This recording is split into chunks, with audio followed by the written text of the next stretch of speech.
I don't know, a lot of places have salad bars now. That's always a good deal, isn't it? Salad bar, free trip to the salad bar. There's a dream vacation.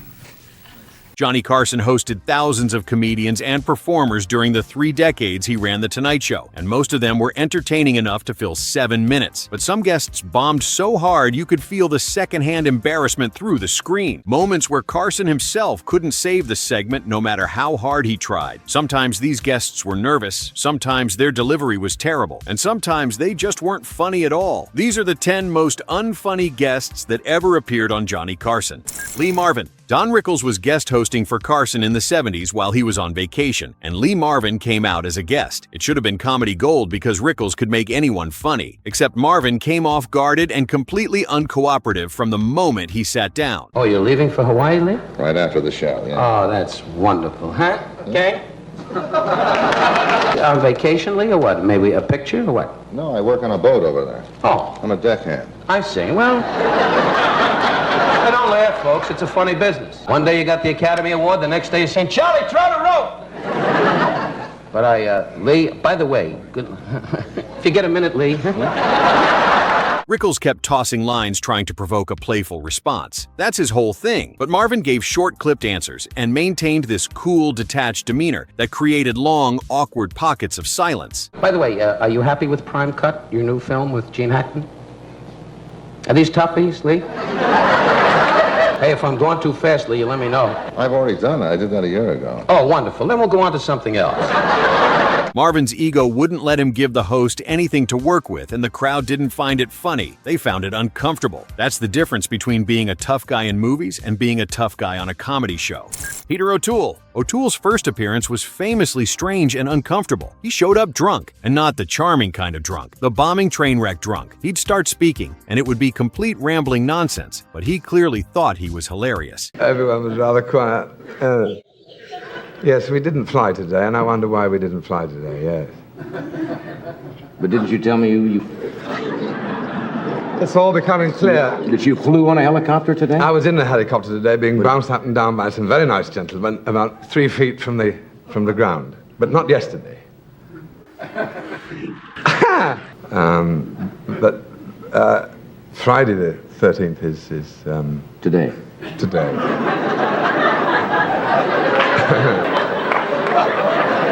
Johnny and the audience would sit there in painful silence, barely reacting. The segment dragged on because there was nothing to work with. No coherent stories, no punchlines, just a drunk actor who thought he was killing while everyone watched it fall apart. Yesterday was a very bizarre day. Thank God it wasn't today. It might have been. Yesterday. It would have been very unfortunate. The oddness of that appearance became part of Tonight Show lore. Not because it was good, because it was so spectacularly awkward people couldn't look away. Rich Hall. Hall's stand-up comedy on The Tonight Show leaned dry and sarcastic, which can die fast if the crowd isn't synced to the exact reference. His delivery was low-key and almost deadpan. Not easy being a vegetarian anymore. Except, well, I don't know, a lot of places have salad bars now. That's always a good deal, isn't it? Salad bar, free trip to the salad bar. There's a dream vacation. You can watch Hall delivering technically funny lines, but getting minimal response. The energy doesn't match the space. Once a comedian feels the room slip away, every punchline has more pressure than the last. Glad to see the Olympics are coming to town. A lot of weird sports in the Olympics that you'll never see again. They should have the common sports in the Olympics, like fishing. Fishing's a great sport, isn't it? Why don't they have that in the Olympics? On your mark, set, go. If Carson doesn't steer energy back, the whole set feels like it's dragging. That's why viewers remember Hall as bombing, even though the material wasn't weak. It didn't translate to that format in that moment. Sometimes being funny isn't enough. You have to be funny in the right way for the right room. Charles Grodin. Grodin was often irritated by the whole premise of being on The Tonight Show. He'd press Carson with aggressively earnest questions that turned segments into what some people call uncomfortable comedy. Why do you face it toward yourself? Is that what you want? Yes, that's right. That's right. Okay. Now, it is called My Journey Through Show Business. No, it's called It Would Be So Nice If You Weren't Here. Then below that it says My Journey Through Show Business. My journey. Kind of an addenda. Yes. All right. Have you had an interesting journey through show business? No. Then why would somebody buy this? I mean, you tell a lot of anecdotes I don't about know. your That's early why I have to years. come out here, for it. I have no idea why they should buy it.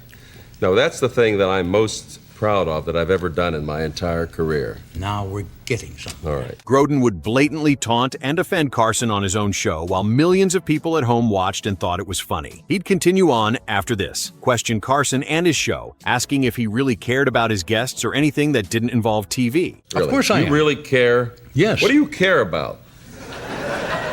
I mean, in life. You care about anything?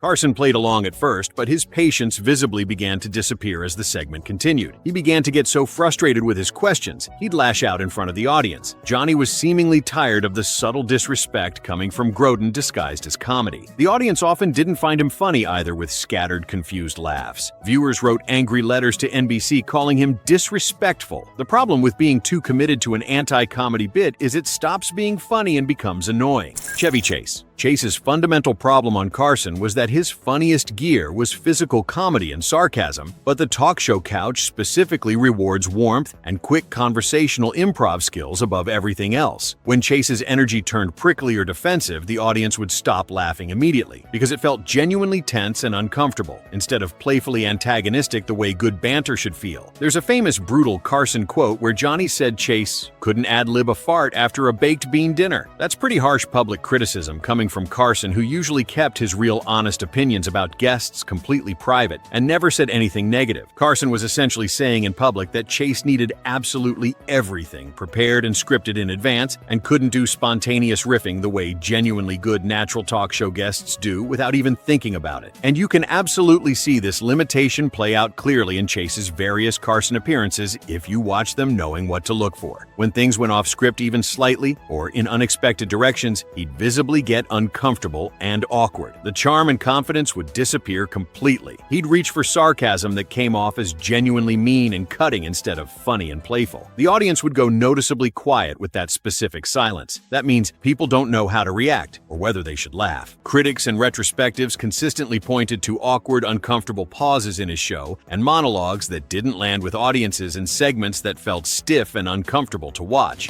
Bob Hope. Hope gets frequently called unfunny on Johnny Carson, not because he lacked comedic history or credentials, but because his Tonight Show appearances consistently felt prepackaged and awkwardly stiff. Multiple accounts and retrospectives describe Carson privately getting frustrated that Hope would arrive at the studio with scripted jokes already written out on index cards and wouldn't engage in actual, real, natural conversation the way other guests did. He'd just sit there waiting for his turn to deliver the next written line from his cards instead of genuinely reacting in the moment to what Johnny was actually saying to him. That created this really weird, uncomfortable energy where jokes were technically happening and being delivered, but nothing felt remotely alive or spontaneous or fun. The audience would give polite laughter because it's Bob Hope, and he's a legend, and you're supposed to laugh at Bob Hope. But it wasn't real energy or genuine enjoyment, just people being respectful to an icon who wasn't actually being funny in that specific moment. When a guest sounds like they're reading directly from a script, the entire exchange feels fake and lifeless. Carson built his entire show and reputation on spontaneity and real, authentic conversation. Hope came in doing old-school vaudeville timing and pre-written setups that didn't fit the format Carson had created at all. The fundamental mismatch made Hope look dated and unfunny, even though he'd been absolutely killing and making people laugh for decades in other contexts and formats. That's exactly why Hope gets singled out in Carson lore as a prime example of what not to do as a talk show guest. Great legendary comedian with an incredible career. It was completely the wrong approach for this specific show.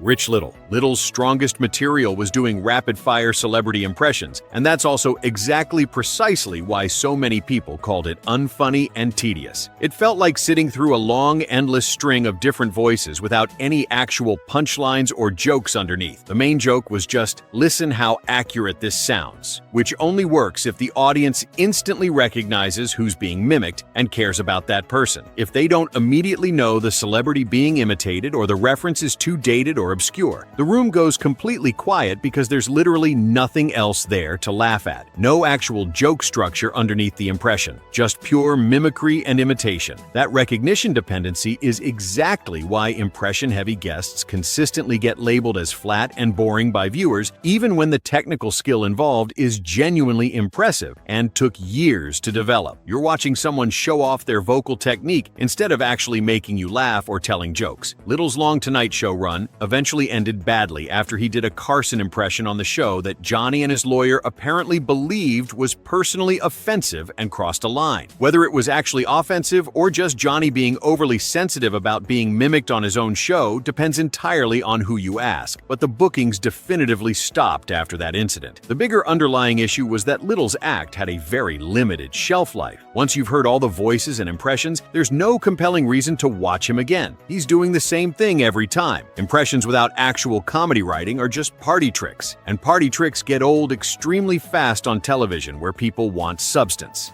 Charlie Callas. Callas had this extremely high-volume, frantic, sound effect-driven comedy style that either absolutely crushed and killed or completely wore people out depending entirely on the room and the mood. When it worked, it really worked, and he'd destroy it. When it didn't work, it became desperate and uncomfortable fast. The famous story that everyone repeats is that one night his routine wasn't landing at all, and Carson did his signature bomb sound effect after a joke died completely. Then, supposedly, Callas physically shoved Carson in response and got permanently banned from the show forever. That story became an absolute legend in Tonight Show history. Here's the problem with that legend. It's heavily disputed by multiple people. There was actually a published correction in the media saying definitively that Callas did not shove Carson, and Carson did not announce any kind of ban on air during the show. So, what actually happened that night? Honestly, hard to say with certainty. What we know for absolute sure is that people who watched remember that particular appearance as deeply awkward and uncomfortable. Callas visibly got more frantic and louder as laughs didn't come. The energy in the studio got progressively weirder. Carson made it very clear through body language that the bit wasn't working. Whether there was an actual physical shove or not, the evening became infamous as a prime example of a comedian spiraling and losing control when the audience absolutely wasn't with him. That's what made Callas genuinely unfunny in that specific moment. Not the material itself, the desperation, watching someone work harder and harder and get louder and more frantic for laughs that simply aren't coming is genuinely painful for everyone. The legend grew and spread around a night that felt like a complete disaster, even if the specific details got exaggerated and distorted over time through retelling.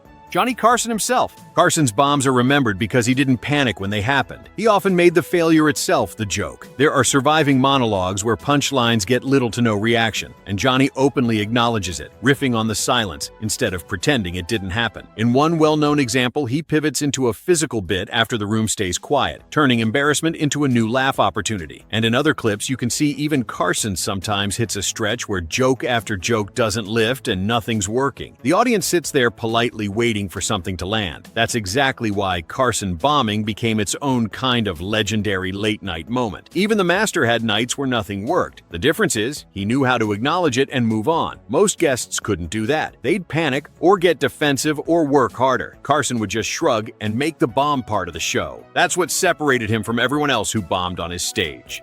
Fred Rogers. Rogers wasn't a joke guy at all, so some viewers misread his Tonight Show appearances as unfunny because he didn't perform in the normal late-night rhythm everyone expected. On his 1980 Carson appearance, the audience laughs at the contrast between Johnny's parody energy and Rogers' calm, sincere responses. Rogers doesn't play for laughs back. Instead, he answers gently and earnestly, which can feel like jokes are bouncing off him, even though that's exactly the point of who he is. His vibe is intentionally disarming and wholesome. He speaks slowly and thoughtfully like he's talking to one person instead of a studio full of people waiting for punchlines. That alone breaks the late-night contract most viewers are used to. Carson tosses setups the way he always does, and Rogers responds like a human being instead of a comedian. Not deflecting, not escalating, not trying to win the moment, just answering honestly and staying present. For some people, that reads as awkward or flat because the usual rhythm never kicks in. There's no back-and-forth volley of jokes, no competitive banter, no payoff laugh that releases increases the tension. The silence hangs longer than people are comfortable with on a comedy show. You can feel the audience unsure of what their role even is. Should they laugh or listen? Rogers doesn't guide them toward laughter because he isn't there to entertain in that way. He's there to connect. That difference matters. Late-night audiences are trained to respond fast and loudly. Rogers asks them to slow down without ever saying it out loud. What makes it more uncomfortable for some viewers is that Carson clearly respects him. Johnny leans in instead of pushing harder. He softens his own energy to match Rogers instead of trying to steamroll him with jokes. That's rare on The Tonight Show. Carson usually controls the rhythm of the room completely. With Rogers, he lets the moment breathe. That choice quietly tells the audience this isn't a bit that's failing. It's a different kind of exchange altogether. But not everyone catches that in real time. Rogers' sincerity also removes irony from the equation. Late-night comedy often relies on layers of irony and self-awareness. Rogers doesn't operate there at all. He says exactly what he means and means exactly what he says. That kind of emotional directness can make people squirm because there's nothing to hide behind. No joke armor, no sarcasm, no wink to let you off the hook. He's comfortable being gentle on a show built for sharpness. So when people say Rogers was unfunny on Carson, what they're really reacting to is discomfort, not failure. He wasn't bombing. He was refusing to perform the role they expected him to play. He wasn't there to be clever or edgy or fast. He was there to be kind and steady and sincere in a space that rarely allowed that tone to exist for more than a few seconds. That mismatch is exactly why some viewers labeled it awkward, while others remember it as strangely memorable. It wasn't comedy dying. It was comedy stepping aside. Did any of these unfunny and uncomfortable moments make it painful for you to watch? Do you think any of these guests were actually funny but just had a genuinely bad night? And are there other guests you remember bombing hard that we didn't include on this list? Write down in the comments below. And if you want more deep dives into the awkward, uncomfortable, forgotten side of Tonight Show history, make sure you hit the subscribe button to support the channel and keep these videos coming.